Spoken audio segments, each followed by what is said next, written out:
Life is a focus, life is a purpose achieved by virtues which are developed with personal effort. Do not gamble on life. It may not happen twice. It is truly an honor and a privilege to be invited here today on the occasion of the graduation day of this most prestigious institution. My congratulations, therefore, to all of you, graduates, and all my good wishes to you for the future.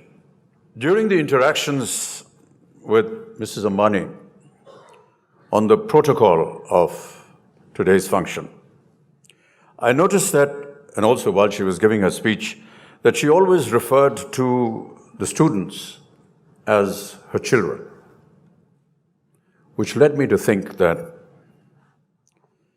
the child is the dream of its parent, a dream that the parent lives. If you want to learn how to live your dream, just watch your parents, see how it works for them. Well, that's how it works for all of us. With caring, with passion, with resolve, with commitment, and with determination. That's the easy part. The tough one comes later. The tough part is when you and your dream cannot be distinguished. When you become the dream of not just your parents or yourself, but a point in the journey where you become the dream of a nation, when you become the dream of the choices you made, when your vision echoes in millions of resonating voices across the world, from where there is no looking back, you are the dream. Today, as you stand on this formative threshold from where you look forward to making those dreams come alive, your parents look upon you with prayers, your teachers look up to you with pride, and the nation looks up to you with hope. That is the strength, the power of a dream. And today it is yours. Grab it with all your courage and make it happen. There can be times when it will be or feel impossible to perform. It may feel like a fairy tale. No one said that life is easy. But never be shaken by its adversities. A dream, a vision is not an intangible, unreal, imaginary piece of fiction. A dream has hands, it has feet, it has a body. Your hands, your feet, your body. The dream is you, and you are the dream. May the two always remain united in spirit. And if that means a struggle, if that means a fight to finish, so be it. It's not about winning or losing. It's about living a life. If I had been a sportsman, a boxer, athlete, hockey player, cricketer, if I had joined the Army, the Navy, and the Air Force, if I had been anything else other than an actor, my parents would still have been happy because I was their dream, no matter what I myself was dreaming to be. Gandhiji said, and the speaker here, the head boys talked about change. He said, be the change that you wish to see in the world. If I were to add my feelings to it, I'd say, be the dream that you wish to see in the world. So,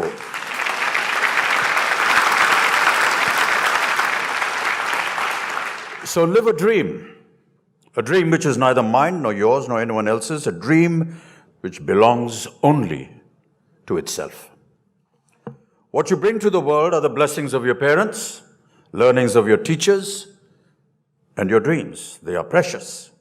Do not trade them for anything in the world. Which brings us to a curious word that has become a part of some kind of jargon. It's a word called career.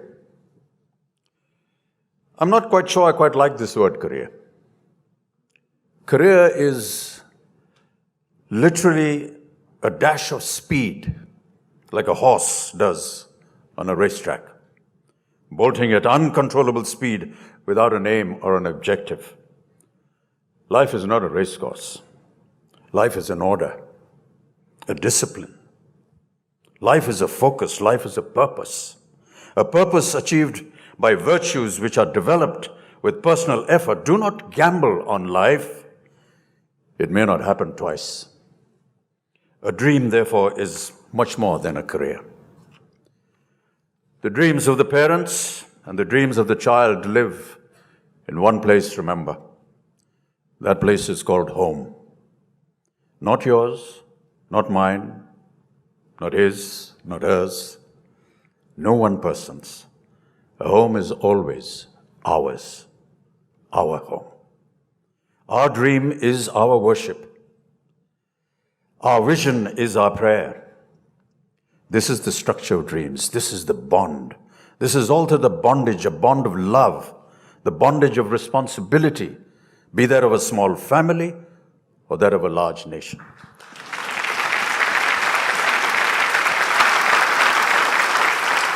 We are because we dare to dream. We are because we learn to excel.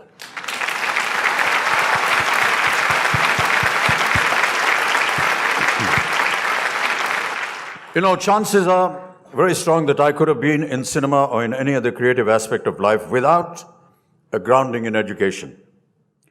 Education which is in consonance with the belief that what sculpture is to a block of marble, education is to the human soul. We shouldn't aspire towards a graduation degree merely because of peer or parental pressure. And I say this with all due respect. We should aspire to become graduates because we feel the need to be complete with the advantage of formal education. Remember always in life, whatever is good to know is difficult to learn. The education of the greatest value that I received in my school, which was Sherwood College up in the hills in Nainital, was how to be a human being, of what we call in shorthand, character. And I don't mean the ones that I play in my films.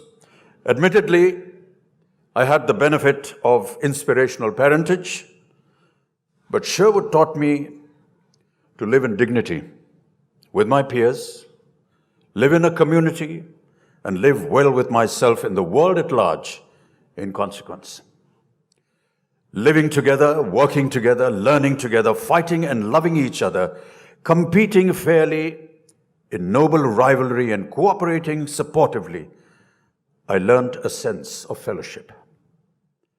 So well put in my school motto, which was in Latin, Meriat quisque palmam. Let each one merit their own prize. Let each one merit their own prize. I've always believed that one must harness the power of dignity through training. Training of the mind, the body, and the spirit. Another word for this training is called discipline. I didn't always like to agree with the routine of boarding school and the rules, but afterwards I can tell you, I really appreciated the fact that had it not been for its initially imposed regimen, I could not have learned to harness the power of my own dignity for myself. The boxing ring in my school was a compulsory activity. Everybody in school had to enter the boxing ring and fight. It's now probably a long abolished practice because of its barbaric practice. But to me, it was a great tutor in this regard.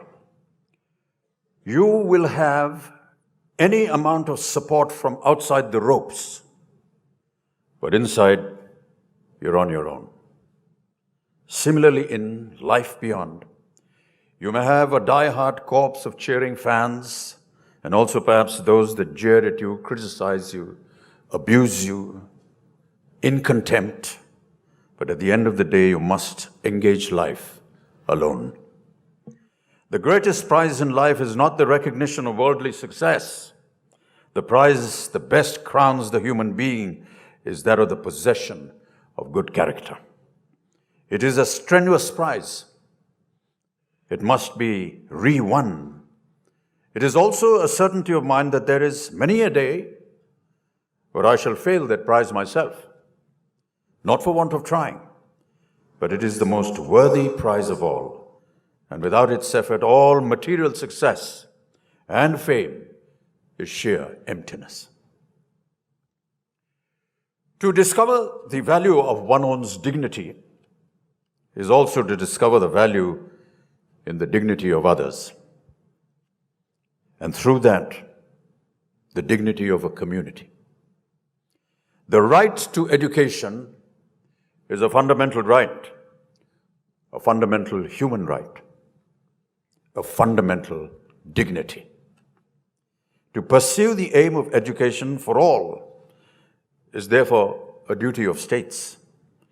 But it is not just a duty for the state, it's a duty for every one of us to uphold fundamental human rights, not just our own, but for all. Yet, as you know, ladies and gentlemen, here in India, basic literacy is still below the threshold level of 75%. Literacy, being able to read and write, is always more than the sum of its parts because of what it opens up for people. Literacy ends up being a kind of metaphor. As soon as one can read and write, one becomes a member of a much larger community than would be otherwise possible. A community that also extends into the past and into the future. Literacy not only enriches our inner lives, it is also an indispensable means for effective social and economic participation, contributing to human development and poverty reduction. Not being able to read is a human poverty. Not being able to read is an inhuman poverty. Not being able to read deprives the human of the right to live in our collectivity. Not being able to read is a loss of freedom. That a third of our population is deprived of this freedom deprives us all of our freedom. A good education is the most valuable thing that a human being can possess. It is our greatest wealth, individually and collectively. In the world beyond these walls, fortunes will come and go, money will come and go, but a good education can never be taken away once it has been possessed.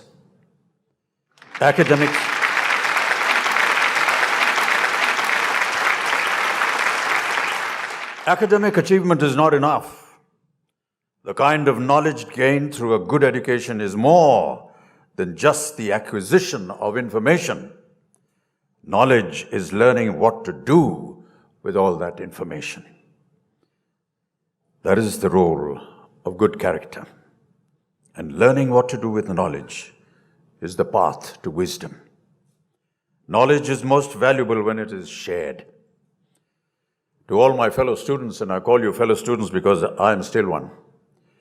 To all my fellow students out there, may we take heed every day of our wealth. Hunger for it, strive for it, nurture it, but above all, share in it, for then it manifolds multifoldedly. We share it through reading, surfing, listening, talking, debating, exploring with each other about what is good and bad in what we do, say, and believe. May we all here today persevere according to our own individual, invaluable and singular talents for a bright and better future. Miriat quisque palmam. Let each one merit his prize. Dare to dream, learn to excel.